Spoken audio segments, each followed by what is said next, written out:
Direto do plenário está de volta, já com imagens do retorno dos ministros ao plenário do Supremo Tribunal Federal. A expectativa agora é para a sessão jurisdicional e logo após a primeira parte da sessão ser dedicada à comemoração do aniversário da Constituição Federal, 34 anos.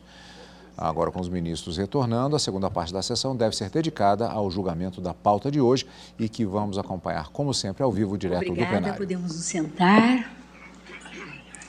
Renovando minha saudação a todos, declaro aberta a 29ª sessão ordinária do plenário do Supremo Tribunal Federal, neste 5 de outubro de 2022, em que comemoramos o aniversário da nossa Constituição Cidadã. Passo à senhora secretária a palavra para a leitura da ata da sessão anterior.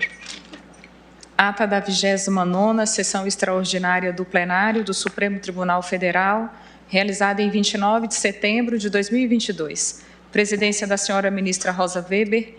Presentes à sessão os senhores ministros Gilmar Mendes, Ricardo Lewandowski, Carmen Lúcia, Luiz Fux, Roberto Barroso, Edson Fachin, Alexandre de Moraes, Nunes Marques e André Mendonça. Ausente, justificadamente, o senhor ministro Dias Toffoli. Procurador-Geral da República, Dr. Antônio Augusto Brandão de Aras. Abriu-se a sessão às 14h34, sendo lida e aprovada a ata da sessão anterior. Pergunto aos eminentes pares se há alguma observação, objeção.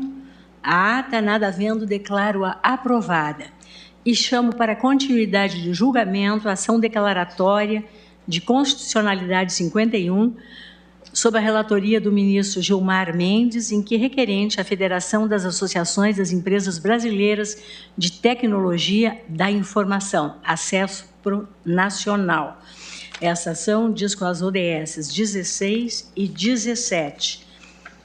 E consta da papeleta que, após o voto do eminente relator, ministro Gilmar Mendes, que conhecia da ação declaratória de constitucionalidade e julgava parcialmente o pedido para declarar a constitucionalidade dos dispositivos indicados, sem prejuízo da possibilidade de solicitação direta de dados e comunicações telefônicas, nas específicas hipóteses do artigo 11 do Marco Civil da Internet e do artigo 18 da Convenção de Budapeste, com comunicação dessa decisão ao Poder Legislativo e ao Poder Executivo, e do voto parcialmente divergente do ministro André Mendonça, que não conhecia da ação pelo acolhimento das preliminares, mas, no mérito, caso vencido, acompanhava integralmente o relator. O julgamento foi suspenso.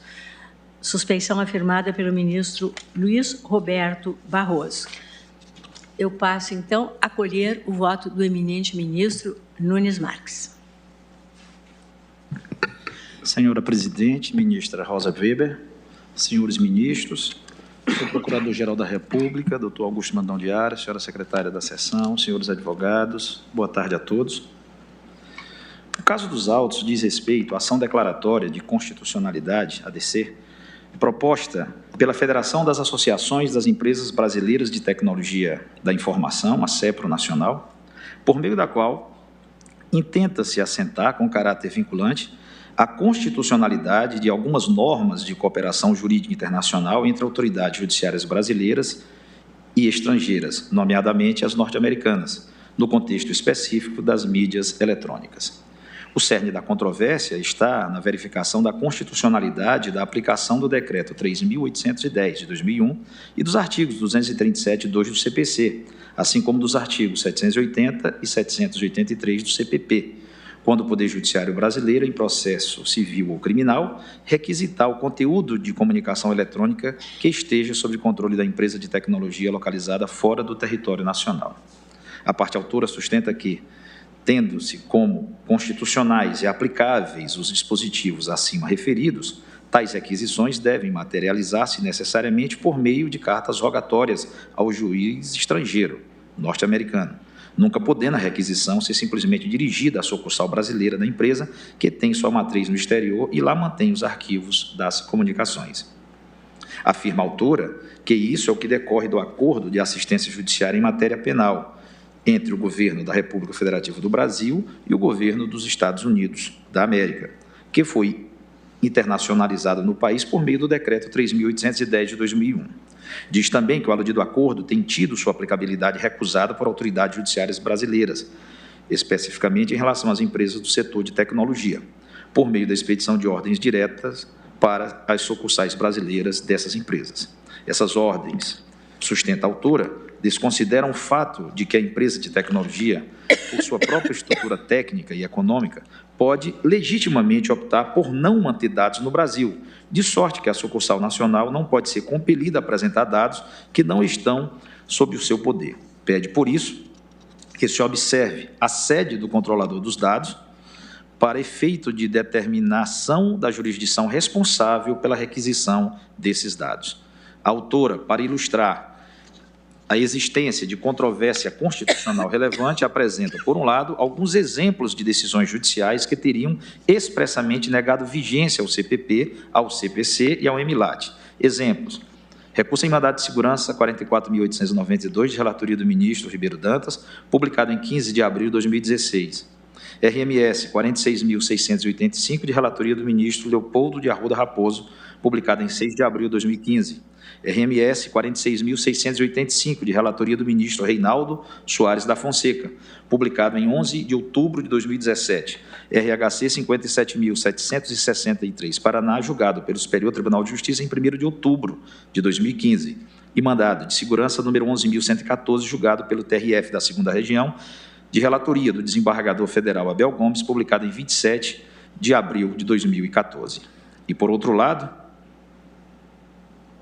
decisões que mandaram aplicar os dispositivos ora referidos, MS 0014-221-86, 2013, 8-17-000, do Tribunal de Justiça de Pernambuco, de relatoria do desembargador Gustavo Augusto Lima, publicado em 29 de agosto de 2014. Mandado de segurança com pedido cautelar 1.396.365, dígito 4, do Tribunal de Justiça do Paraná, de relatoria do desembargador Arquelau Araújo Ribas, publicado em 19 de novembro de 2015, e o habeas corpus 5934, Rio Grande do Norte, do TRF da 5ª Região, de relatoria do desembargador Francisco Wildo Lacerda Dantas, publicado em 11 de janeiro de 2016. O que a autora defende é que a única forma correta de requisição das informações é por meio da cooperação entre as autoridades dos dois países, Brasil e Estados Unidos, com observância das balizas fixadas no tratado já referido. A ser de outro modo, segundo a autora, a requisição violaria o devido processo legal, a igualdade e o princípio constitucional da livre iniciativa. Em síntese, requer a autora que se julgue procedente a ADC, de modo a reconhecer a constitucionalidade do Decreto Executivo Federal, número 3810 de 2001, assim como do artigo 237.2 do CPC e dos artigos 780 e 783 do CPP, garantindo-lhes a aplicabilidade dos procedimentos de cooperação internacional neles previstos para a obtenção de conteúdos de comunicações privadas sob controle de provedores de aplicativos de internet estabelecidos no exterior. Foi adotado o rito do artigo 12 da Lei 9.868 de 99. Entre as informações prestadas, destacam-se aquelas apresentadas pelo Departamento de Recuperação de Ativos e Cooperação Jurídica Internacional, DRCI. Informou esse órgão que os pedidos de cooperação jurídica internacional que envolvem solicitações de diligências telemáticas ainda possuem índices de cumprimento abaixo do razoável. Por isso mesmo, defende o DRCI que, além das formas de cooperação previstas no MLAT, sejam admissíveis outras formas de requisição de informações. Houve audiência de conciliação sem que se tenha chegado a um acordo entre as partes. A Procuradoria-Geral da República, sem que se apresentou parecer, DOC 112, pelo não conhecimento da ação ou, subsidiariamente, pela sua procedência. Foram admitidos como amicúrio os seguintes entes: Yahoo do Brasil, Internet Limitada, do Instituto de Referência em Internet e Sociedade IRIS e da Sociedade de Usuários de Tecnologia Sucesso Nacional. O eminente relator deferiu parcialmente medida liminar nos autos, apenas para impedir a movimentação de valores depositados judicialmente a título de astreíndice, nos processos judiciais em que se discute a aplicação do Decreto Executivo 3.810 de 2001. Essa, em síntese, é a história do processo até aqui. Passo ao voto da admissibilidade. Senhora presidente, eminentes colegas, a ação não deve ser conhecida por várias razões. Em primeiro lugar, a autora da ação é parte legítima de causa, pois se trata de uma associação que congrega grupo bastante heterogêneo de empresas. O artigo 7º do Estatuto da Associação, juntado com a inicial, afirma que podem se associar à CEPRO Nacional empresas e entidades nacionais de tecnologia da informação, cujos objetivos sociais sejam ligados a inúmeras atividades, tais como processamento de dados, produção de softwares, ensino de informática, fabricação de computadores e periféricos, serviços de acesso à internet. Em seguida, o mesmo Estatuto, na linha K do mencionado artigo, ainda permite que se associem à CEPRO Nacional outras associações. Observa-se claramente que a CEPRO Nacional não representa uma classe, como exige a Constituição Federal no artigo 103, inciso 9. Não há, de fato, uma classe representada pela CEPRO Nacional, porquanto sequer os associados são pessoas naturais, mas sim pessoas jurídicas de diferentes ramos da indústria, do comércio e do serviço. Ademais, com a admissão da possibilidade de associação de outras associações à CEPRO Nacional, esta se enquadra, ainda que parcialmente, no conceito de associação de associações, o que lhe retira completamente a legitimidade para a instauração do controle concentrado de constitucionalidade, conforme reiterada jurisprudência desta Corte. As menciono: agravo regimental, na ação direta de inconstitucionalidade, associação heterogênea e legitimidade ativa, não preenchidos os requisitos do artigo 103, 9 da Constituição Federal. Jurisprudência da Corte. 1. A heterogeneidade da composição da autora não admite serem suas associadas pessoas físicas de diversas categorias profissionais, empresas do setor da indústria e empresas do setor do comércio, conforme disposições estatutárias, faz com que ela não se enquadre como entidade classe de âmbito nacional.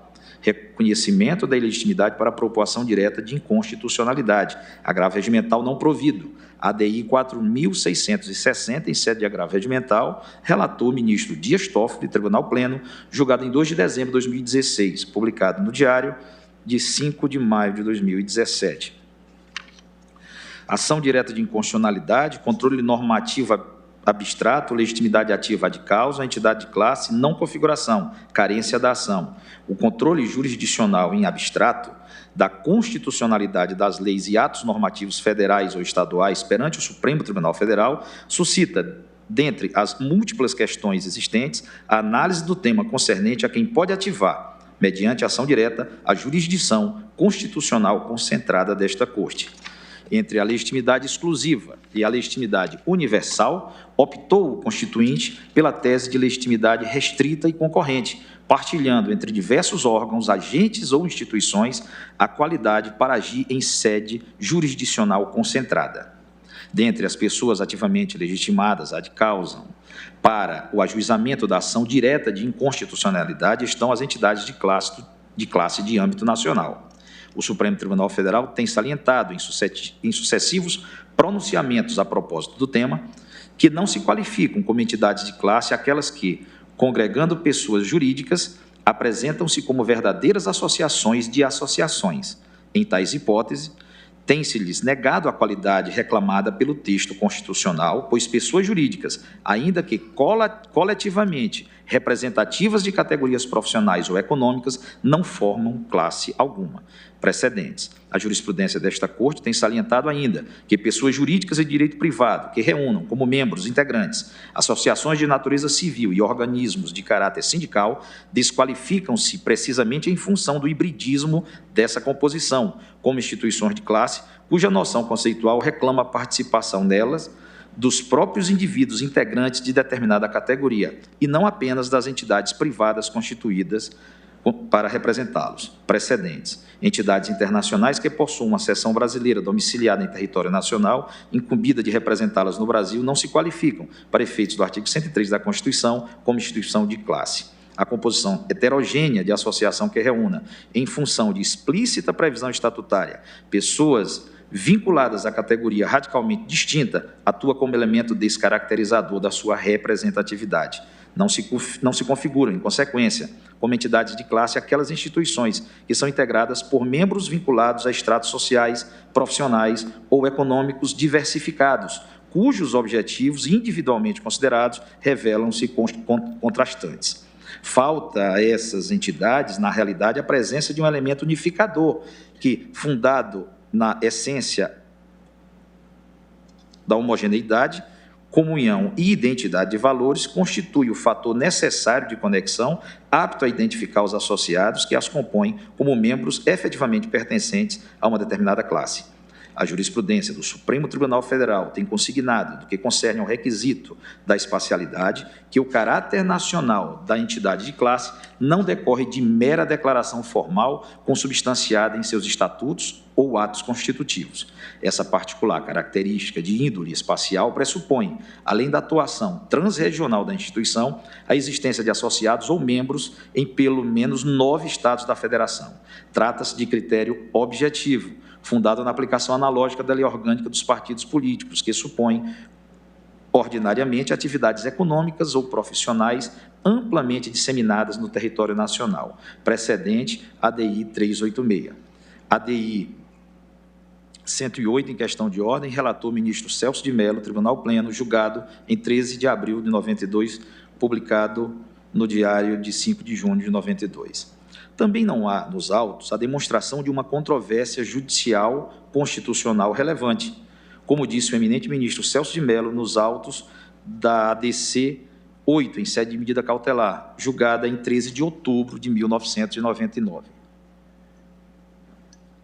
O ajuizamento da ação declaratória de constitucionalidade, que faz instaurar processo objetivo de controle normativo abstrato, supõe a existência de efetiva controvérsia judicial em torno da legitimidade constitucional de determinada lei ou ato normativo federal.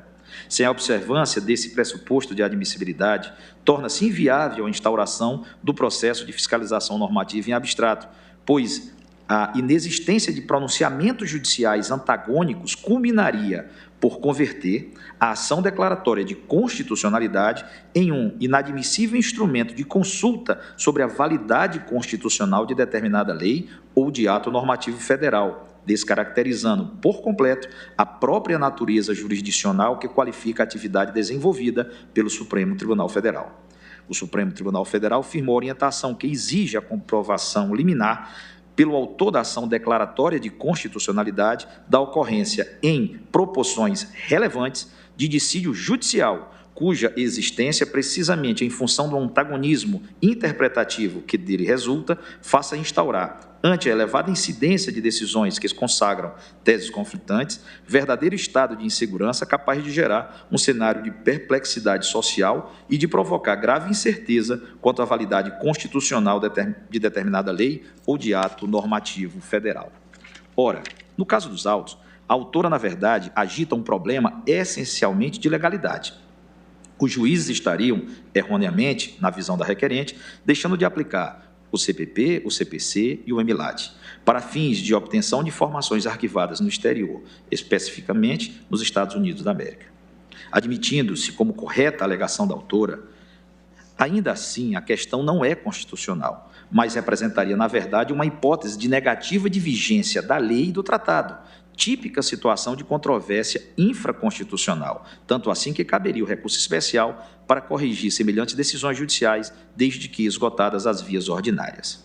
Artigo 105, inciso 3, a linha A, parte final.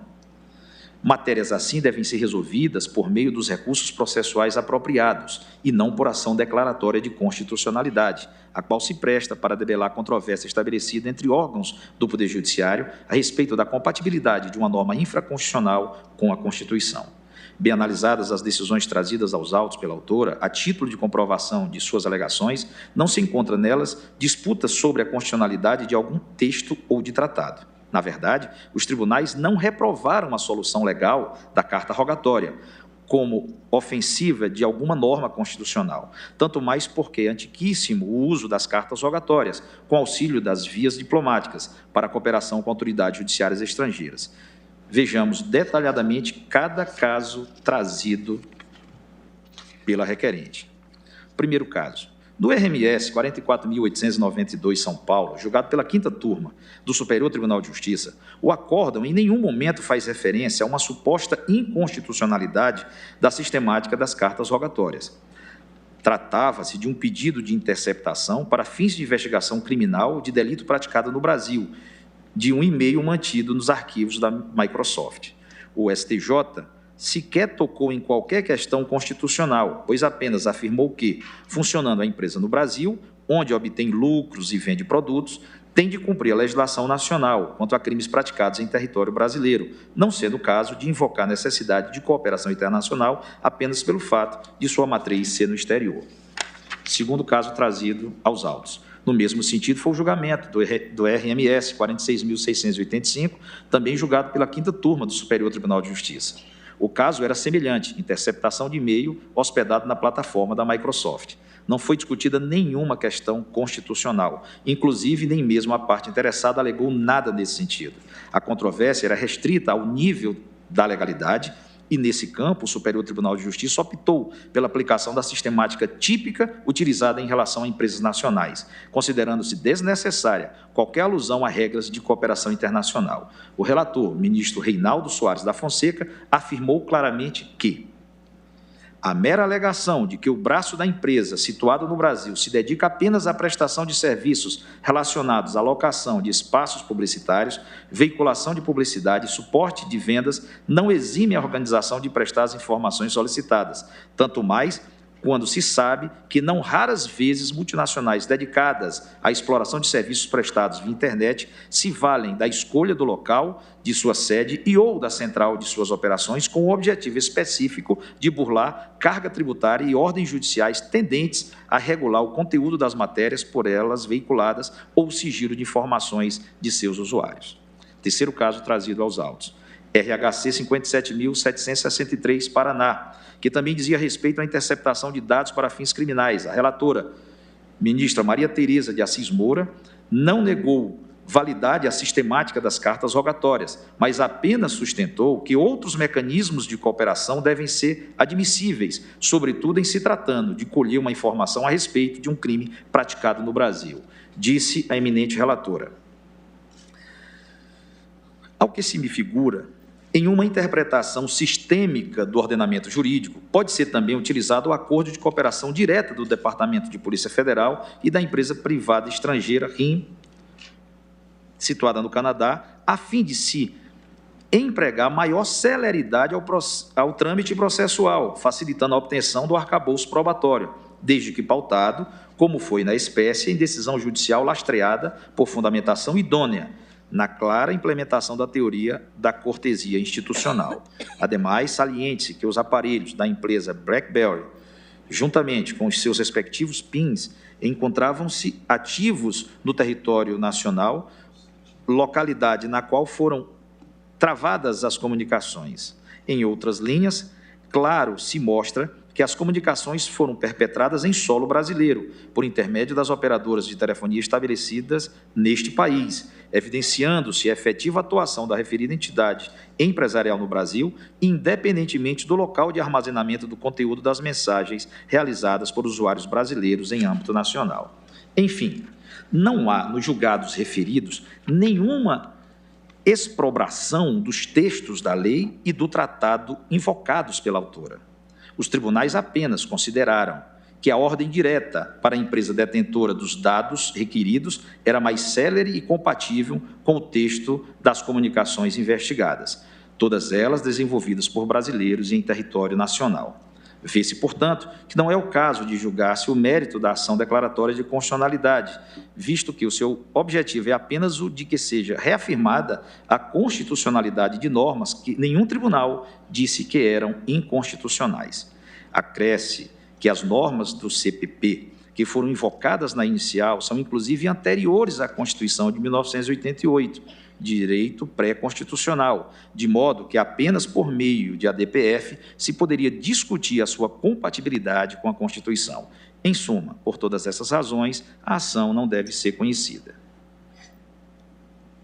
Acaso superadas essas importantes objeções no mérito, a ação também não deve ser acolhida, ao menos não no sentido pretendido pela autora.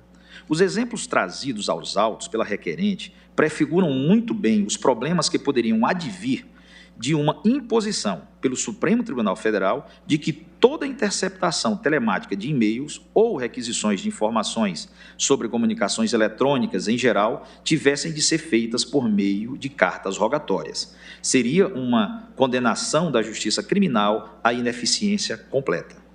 As telecomunicações hoje consubstanciam uma grande parte do relacionamento humano em todas as áreas, inclusive no âmbito das práticas criminosas. As empresas responsáveis pela infraestrutura dessas telecomunicações, especialmente no que diz respeito às chamadas redes sociais, são praticamente todas dos Estados Unidos da América. Assim, mesmo a comunicação entre brasileiros no território nacional sobre assuntos inteiramente locais, quando feita por meio dessas redes sociais, passam por máquinas dessas empresas, uma grande parte delas, ou até mesmo a totalidade, situadas no exterior.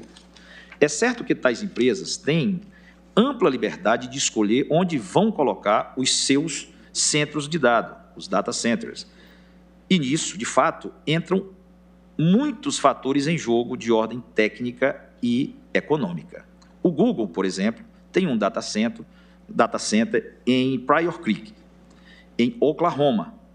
E entre os fatores que determinaram a escolha desse lugar está a abundância de energia eólica na região.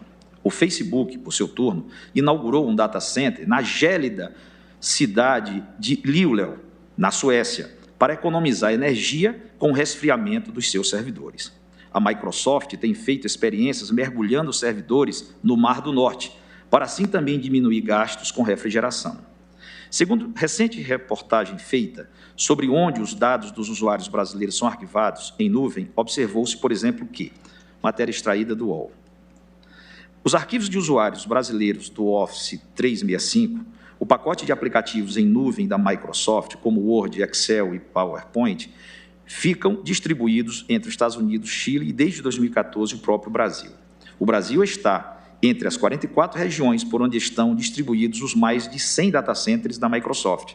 É o primeiro da América Latina e do Hemisfério Sul. Vale ressaltar que, na época que inauguramos nosso data center no Brasil, aumentamos de 10 a 30 vezes a velocidade dos serviços para clientes brasileiros, segundo a empresa.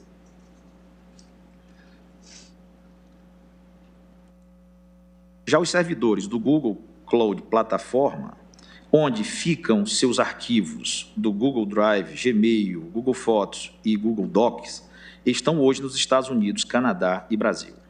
Digo eu. Ou seja, há um trabalho de bastidores no âmbito da infraestrutura das empresas de tecnologia que estão longe de serem claramente expostos e muito menos compreendidos pelos usuários. Porém, quando a empresa disponibiliza o seu serviço no Brasil ou qualquer país soberano, gerando efeitos sociais, econômicos, culturais e políticos em nosso país, ela não pode invocar o seu modelo de negócios para tornar-se imune à legislação local. Na prática, se a empresa apenas atendesse a ordens das autoridades judiciárias brasileiras por meio de cartas rogatórias, cuja expedição e execução podem ser laboriosas, muitos processos jurisdicionais seriam frustrados. Medidas criminais urgentes, por exemplo, seriam impraticáveis. Em última análise, seria negação da soberania da jurisdição brasileira em território nacional. Acresce que o fato de o arquivo magnético estar fisicamente gravado em algum servidor nos Estados Unidos não é tão relevante no dia a dia das comunicações eletrônicas. Como essas comunicações ocorrem por meio de sinais elétricos que viajam a centenas de milhares de quilômetros por segundo, para o cérebro humano, a representação psicológica é a de que o arquivo está, na verdade, disponível ali, onde está sendo acessado. Diz-se, metaforicamente, que ficam arquivados na nuvem. E todos os esforços na área de infraestrutura de telecomunicações, como a internet 5G, por exemplo, têm sido do sentido de diminuir ainda mais a latência das comunicações, tornando-as muito semelhantes a um contato presencial imediato. Em países que asseguram a internet livre e ubíqua, quando se navega nessa rede de computadores, entra-se numa espécie de ionosfera, para usar a expressão de Luciano Floridi, em que pensamentos, conversas, fotografias, filmagens e escritos estão materializados em um locus abstrato, acessível sem que haja nenhuma relação peculiar com o lugar onde está o seu usuário ou com a localidade de arquivamento dos dados. Se a comunicação se estabelece entre brasileiros, por exemplo, os dados são produzidos em território nacional e aqui são coletados, temos claramente um caso de tratamento de dados no país, LGPD, artigo 3º, inciso 3. A decisão empresarial de armazená-los em outro país é assunto interno da corporação privada, que não pode ser oposto às autoridades judiciais brasileiras. A propósito, em se tratando de dados pessoais, e nos processos sempre se trata de dados pessoais, porque os dados dizem respeito a alguma das partes, não há dúvida de que a matéria fica sob a disciplina da legislação nacional e, consequentemente, das autoridades judiciárias nacionais. Nesse sentido, dispõe o artigo 3º da Lei 3.709 de 2018, Lei Geral de Proteção de Dados Pessoais, LGPD. Artigo 3º. Esta lei aplica-se a qualquer operação de tratamento realizada por pessoa natural ou por pessoa jurídica de direito público ou privado, independentemente do meio, do país de sua sede ou do país onde estejam localizados os dados, desde que, inciso 2, a atividade de tratamento tenha por objetivo a oferta ou o fornecimento de bens ou serviços ou o tratamento de dados de indivíduos localizados no território nacional, ou os dados pessoais objeto do tratamento tenham sido coletados no território nacional. Parágrafo 1º. Consideram-se coletados no território nacional os dados pessoais, cujo titular nele se encontre no momento da coleta. Se o modelo de negócios da empresa de tecnologia envolve a transferência de dados pessoais do Brasil para o exterior, é preciso que se observe o disposto nos artigos 33 e 35 da LGPD, o que quer dizer, em suma, que a lei brasileira deve ser cumprida, inclusive aquela relacionada aos processos judiciais. E aqui, a título de obter dictum, suscita uma questão que, de certo, será objeto de avaliação na NPD, a seu tempo, que é a dúvida sobre própria licitude da transferência pelas empresas que administram redes sociais de dados pessoais de brasileiros para o exterior, em especial para os Estados Unidos. Falo isso tendo em mente, especialmente, os julgados da Corte de Justiça da União Europeia, que tiveram por base a GDPR, em ponto virtualmente repetido pela nossa LGPD. Mas, voltando à questão em debate nestes autos, ainda que admitíssemos que o Decreto 3.810, de 2001, impunha a observância de carta rogatória para a cooperação internacional em casos de delitos praticados na internet, é preciso considerar que o Marco Civil da Internet, Lei 12.965, de 2014, dispôs de modo diverso no seu artigo 11. Artigo 11. Em qualquer operação de coleta, armazenamento, guarda e tratamento de registros de dados pessoais ou de comunicações por provedores de conexão e de aplicações de internet em que, pelo menos, um desses atos ocorra em território nacional, deverão ser obrigatoriamente respeitados a legislação brasileira e os direitos à privacidade, à proteção dos dados pessoais e ao sigilo das comunicações privadas e dos registros. Parágrafo 1º. O disposto no caput aplica-se aos dados coletados em território nacional e ao conteúdo das comunicações, desde que pelo menos um dos terminais esteja localizado no Brasil. Parágrafo 2º. O disposto no caput aplica-se mesmo que as atividades sejam realizadas por pessoa jurídica sediada no exterior, desde que oferte serviço ao público brasileiro ou, pelo menos, uma integrante do mesmo grupo econômico possua estabelecimento no Brasil. Parágrafo 3º. Os provedores de conexão e de aplicações de internet deverão prestar, na forma da regulamentação, informações que permitam a verificação quanto ao cumprimento da legislação brasileira referente à coleta, à guarda, ao armazenamento ou ao tratamento de dados, bem como quanto ao respeito à privacidade e ao sigilo de comunicações. Parágrafo 4º. Decreto regulamentará o procedimento para apuração de infrações ao disposto nesse artigo. Ou seja, no mínimo, ocorreu a revogação parcial do tratado nesse ponto, em que, supostamente, ele impunha como única alternativa a observância de mecanismos tradicionais para a obtenção de informações e cumprimento de ordens judiciais de autoridades brasileiras, quanto a comunicações eletrônicas ocorridas no país, mas cujos dados estão arquivados no exterior. A legislação civil brasileira também se impõe a observância quanto a negócios celebrados aqui. O artigo 75, parágrafo 1º do Código Civil de 2002, também posterior ao Decreto 3.810 de 2001, afirma que, se a administração ou diretoria tiver sede no estrangeiro, haver-se-á por domicílio da pessoa jurídica no tocante às obrigações contraídas por cada uma das suas agências o lugar do estabelecimento, cito no Brasil, a que ela corresponder. A legislação processual superveniente ao Decreto 3.810 de 2001 considera domicílio da pessoa jurídica estrangeira o local no Brasil onde ela tiver filial, agência ou sucursal. Código de Processo Civil, artigo 21, parágrafo 1º. Já me reporto de 2015.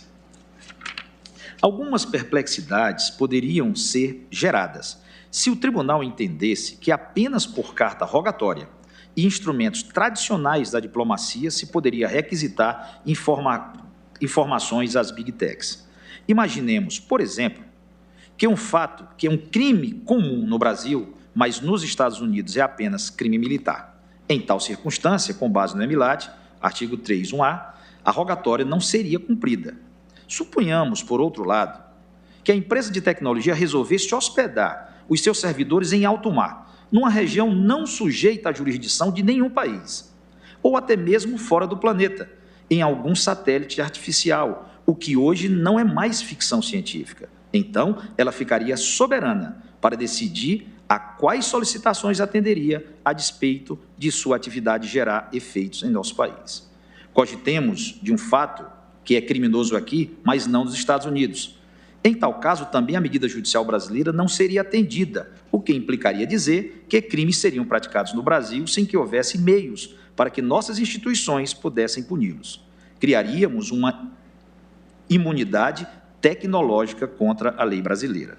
Por fim, pensemos no seguinte: a Justiça dos Estados Unidos vai ficar responsável por cumprir todas as interceptações telemáticas determinadas por juízes brasileiros? É evidente que não, mas, na prática, a solução aventada pela requerente levaria a essa situação, segundo a qual, até para ter acesso ao e-mail de um investigado por crime de tráfico interno de drogas aqui no Brasil, precisaríamos da cooperação de um juiz americano. Não há dúvida de que se trata de uma solução impraticável com a devida vênia. O espírito do EMILAT não corrobora com a tese da autora. A sua essência é, ao contrário do que alegado pela requerente, no sentido de criar mais, e não menos, alternativas para a cooperação entre Brasil e Estados Unidos em matéria criminal.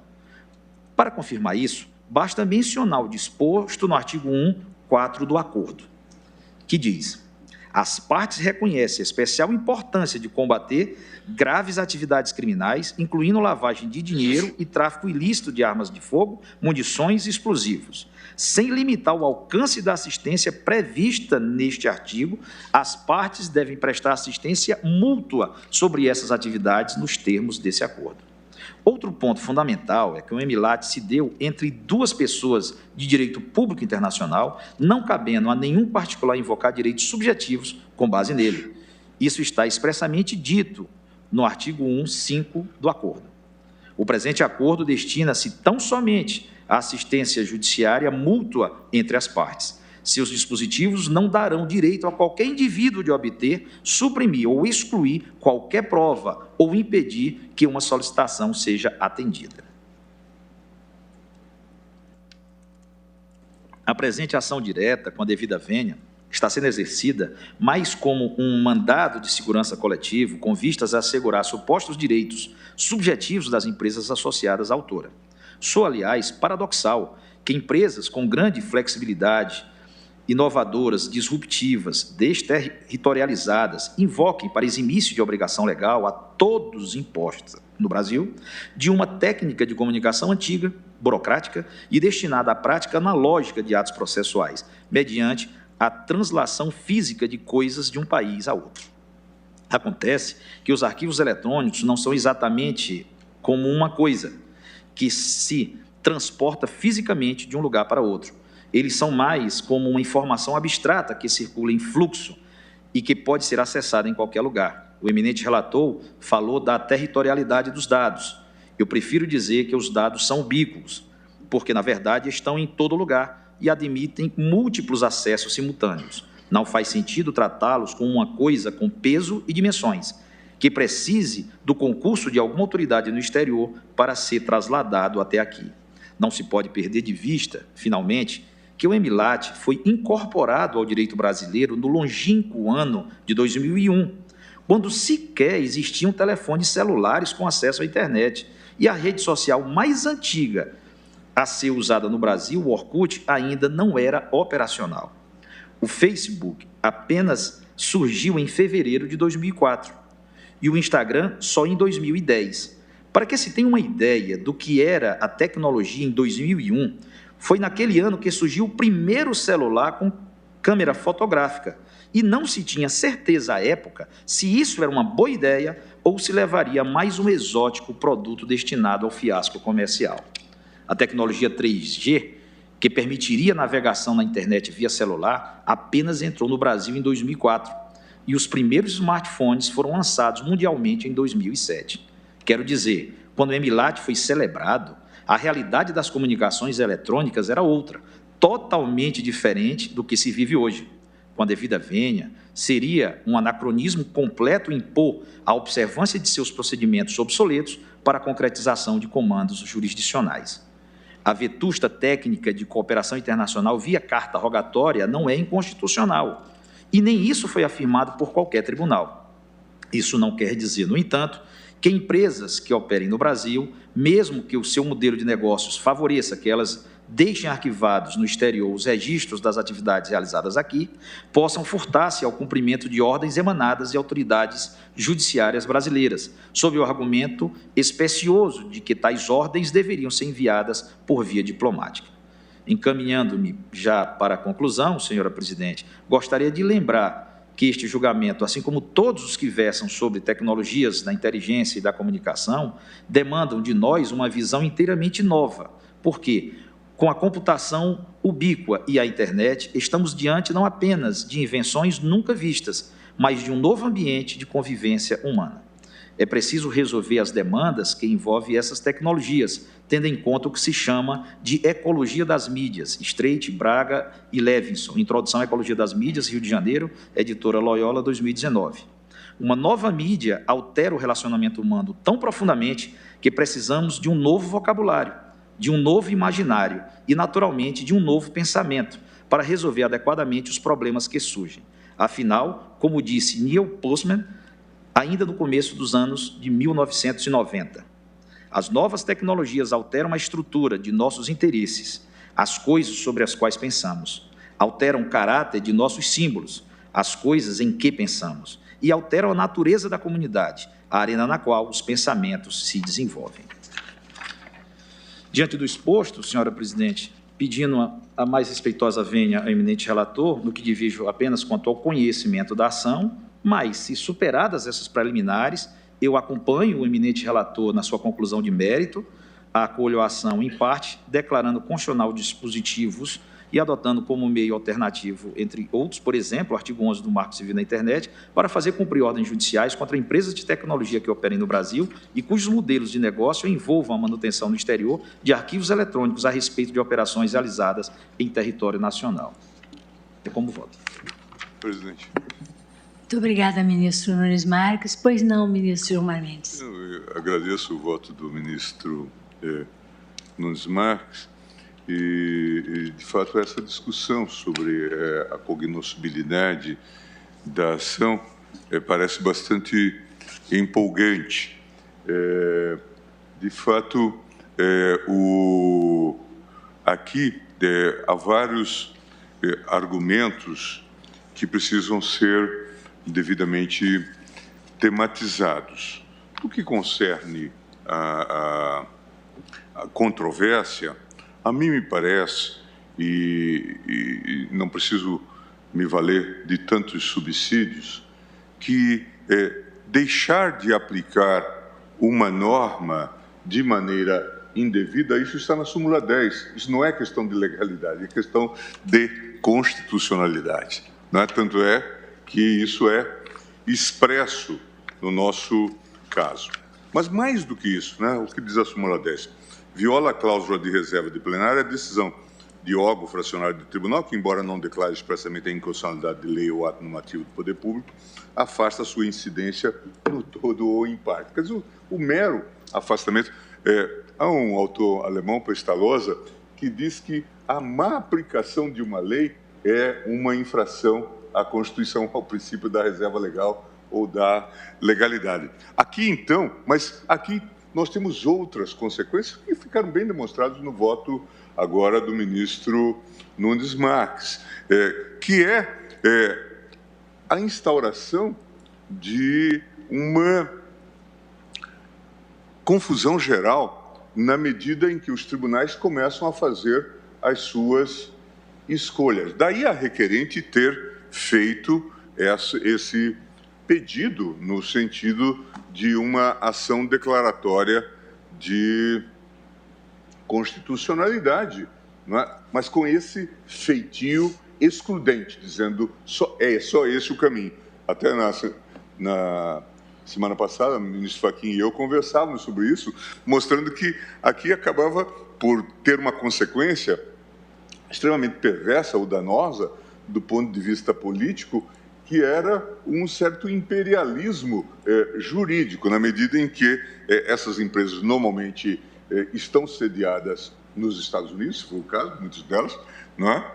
E haverá a obrigação de se lançar mão do modelo de cooperação judicial, que nós aqui já apontamos como, em muitos casos, altamente deficitário. Então, essa é uma questão. Mas eu chamei a atenção, o ministro Barroso e eu trabalhamos na feitura do projeto, fui relator do projeto que resultou depois na Lei 9868. Mas antes mesmo da feitura desta lei, veio a emenda constitucional que foi proposta pelo senador Roberto Campos, e em que se colocava a ação declaratória. E aí houve muitas críticas, me lembro de uma crítica do ex-consultor-geral da República, Saulo Ramos, dizendo, olha, mas não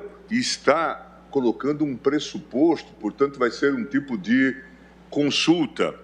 E eu, então, chamei a atenção que, na verdade, esse dispositivo se inspirava no direito alemão e o próprio artigo 13.2 da Constituição de Weimar, que, como sabem, é de 1919, ele diz o seguinte: se existirem dúvidas ou controvérsias sobre a compatibilidade de disposição do direito estadual com o direito federal, poderá a autoridade competente da União ou do Estado requerer, nos termos da lei, pronunciamento de um tribunal do Reich. Quer dizer, bestehen Zweifel oder Meinungsverschiedenheiten. Quer dizer, que era a ideia de dúvida ou controvérsia. Depois isso foi aprofundado e já na Constituição de Bonn, no artigo 93, número 2, se colocou a expressão também Zweifel, dúvida, ou Meinungsverschiedenheit, que na verdade, era a ideia da controvérsia jurídica. Quando a gente traduziu e incorporou ao texto legal da Lei 9868, a gente inscreveu a ideia da chamada controvérsia judicial e não controvérsia jurídica, porque se entendia que, à época, seria essa a situação que iria se colocar. Mas na nossa prática, se a gente for olhar, eu até anoto, por exemplo, o artigo 174, parágrafo 1º do Regimento Interno do Supremo, previa a possibilidade do Procurador-Geral da República encaminhar a representação de inconstitucionalidade comparecer pela declaração da improcedência da ação, ou seja, em favor da constitucionalidade da norma, com esse espírito de pacificação de um tema que gerava polêmica na questão.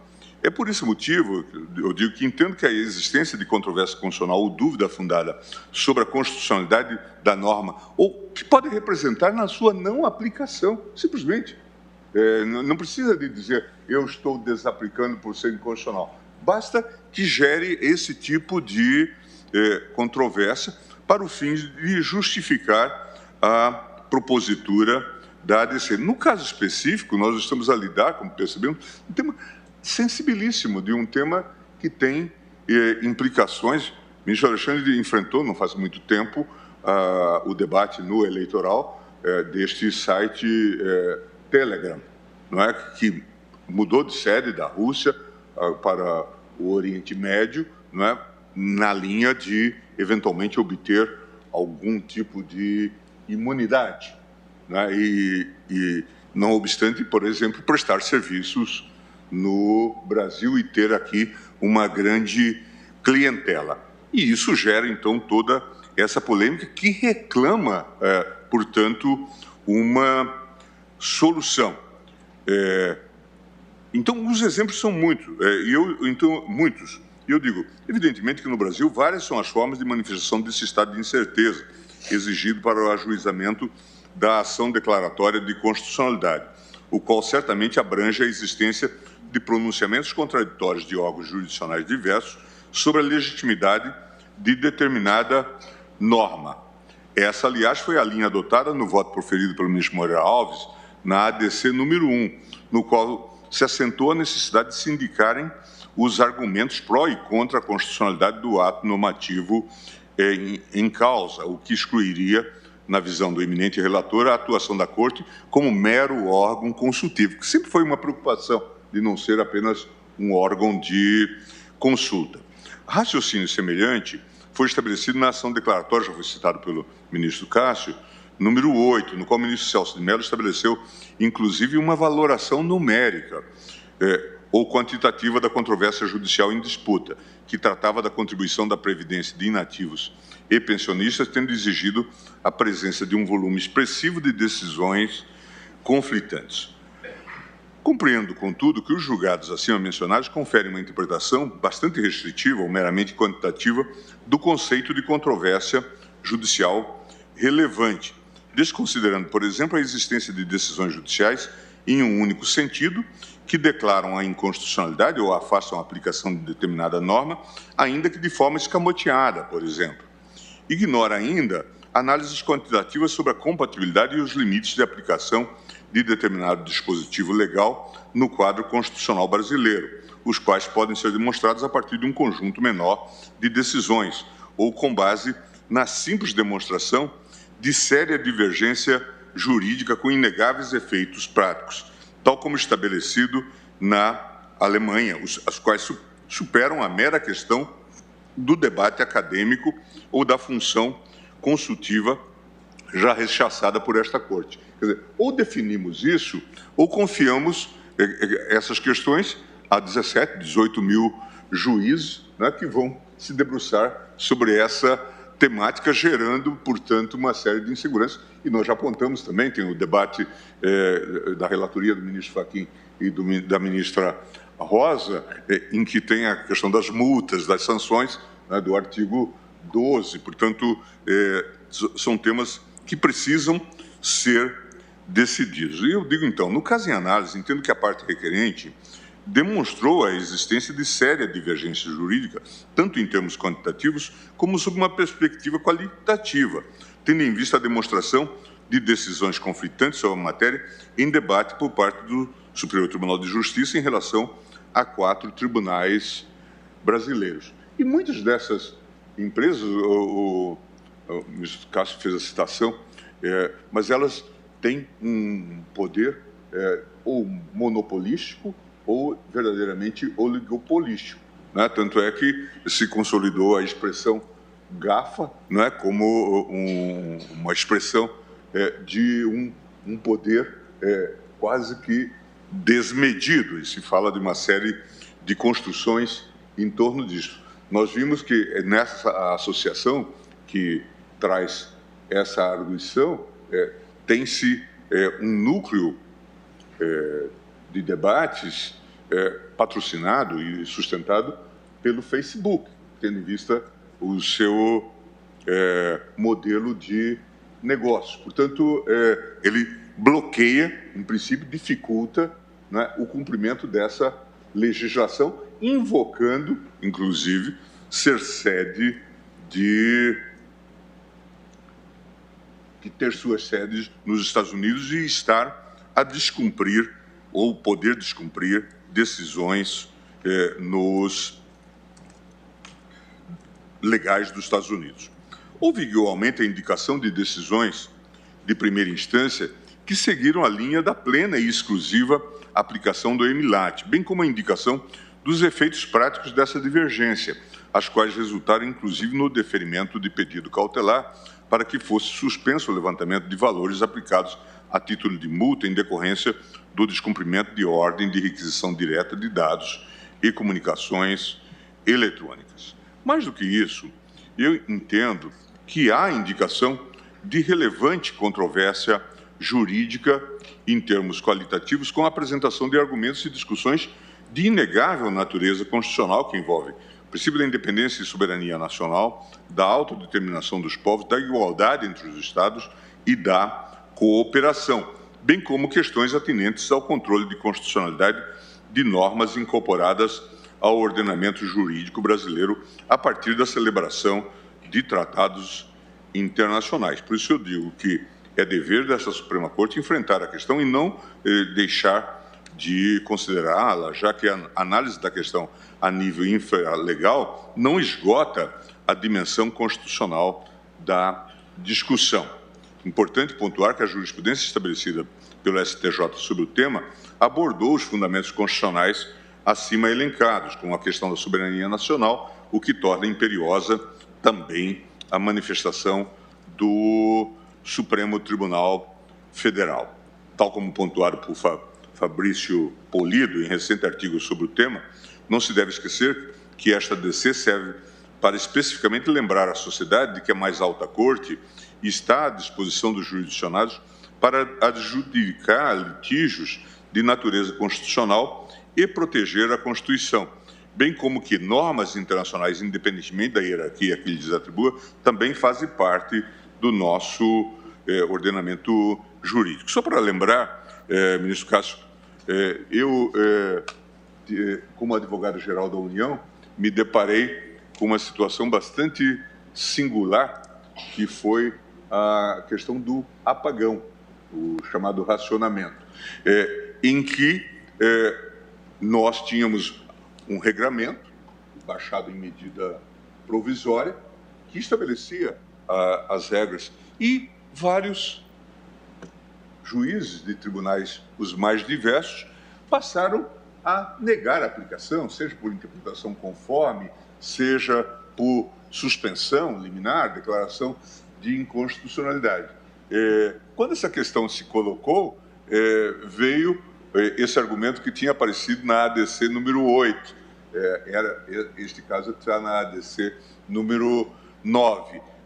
Não tem decisões favoráveis à constitucionalidade, porque havia aqui ou acolá uma suspensão. Foi aí que eu ressaltei o aspecto de que o que era relevante era a controvérsia jurídica, era um grupamento de juízes negando a aplicação à lei, a norma, né, que tinha sido baixada pelo Executivo. Por isso que eu até faço esse meia-culpa, dizendo que, numa certa pressa e para tentar abarcar a concepção, a época do projeto, a gente crivou essa ideia, ou gravou essa ideia da chamada controvérsia judicial, quando, na verdade, a ideia transcende a isso, né?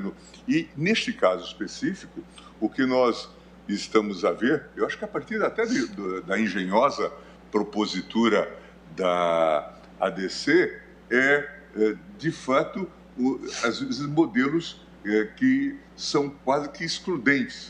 Alguns dizem o EMILAT exclui, portanto, o artigo 11 do MCI, e outros dizem que ele é bastante em si, né, e, portanto, que nós devemos fazer a aplicação. Foi a proposta que eu tentei conciliar, considerando a confusão geral que se instala e que não deixa nenhuma dúvida sobre a existência de uma intensa problemática, controvérsia jurídica, a par de ser também uma controvérsia judicial. Obrigada, ministro Gilmar. Alguma ponderação, ministro Nunes Marques? Apenas para pontuar que em alguns votos eu me limitei ao não conhecimento da ação.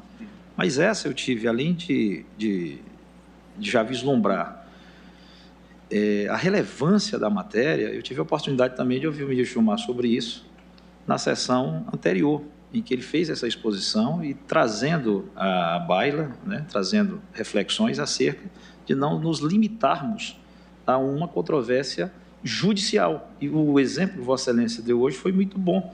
Um grupo de juízes decidindo de uma forma. Nós não temos uma controvérsia judicial, mas teremos uma controvérsia jurídica. Sim. E daí o cabimento. Por isso que, por dupla razão, eu, em que pese não conhecer, enfrentei o mérito. E no modelo alemão, inclusive, essa expressão, Meinungsverschiedenheit, leva muitas vezes o parlamento, ou parte dele, a pedir uma ação declaratória de constitucionalidade, que é outra feição da ação declaratória de constitucionalidade. E foi onde nos inspiramos para fortalecer e disciplinar a ADC. Eu agradeço ao ministro Nunes Marques e agora esclarecimentos e uma nova manifestação do ministro Gilmar Mendes. E passo a palavra ao ministro Alexandre de Moraes para o seu voto. Boa tarde, presidente. Cumprimento Vossa Excelência, ministra Rosa, cumprimento o eminente relator, ministro Gilmar, colegas, doutor Augusto Aras, procurador-geral da República. Presidente, já adianto que pedirei vista. Eu não tenho nenhuma dúvida da controvérsia existente, até porque venho atuando nisso há mais de 3 anos. E também não tenho nenhuma dúvida do desrespeito que várias das empresas têm com as autoridades brasileiras, havendo, inclusive, às vezes, a necessidade de medidas fortes, como foi o caso do Telegram, em que só passou a haver cumprimento das decisões a partir do momento que o bloqueio no Brasil todo estava decretado e seria realizado. Sendo que, no mundo todo, o Telegram tem, no Brasil, a sua maior clientela. 53 milhões de pessoas usam o Telegram no Brasil. Mas, presidente, eu havia pedido, vista da ADI 5527, de relatoria de Vossa Excelência, e da DPF 403, de relatoria do eminente ministro Edson Fachin, em que pese o relator, ministro Gilmar Mendes, ter feito a distinção em relação aos casos, nessas 2 ações anteriores, eu acabei tratando de uma forma global. Então, eu peço vista porque eu quero delinear bem as diferenças e prometo a Vossa Excelência, como já o fiz anteriormente, que trarei rapidamente. Obrigada, ministro Alexandre. Então, eu declaro o resultado provisório. Após o voto do ministro Nunes Marques, não conhecendo da ação e, na hipótese de vencido quanto ao não conhecimento, acompanhando no mérito o eminente relator, pediu vista o ministro Alexandre de Moraes. Pergunto se os eminentes pares querem adiantar o voto ou se todos aguardamos o voto de Sua Excelência. Então, aguardam os demais. Então, só me resta agradecer a presença de todos, desejar uma excelente noite e declarar encerrada esta sessão, né, que na sua maior parte foi destinada a celebrar o aniversário da nossa Constituição Federal de 1988. Amanhã nós continuaremos com a pauta e com o pregão da ação direta de inconstitucionalidade por omissão 59. Uma boa noite a todos.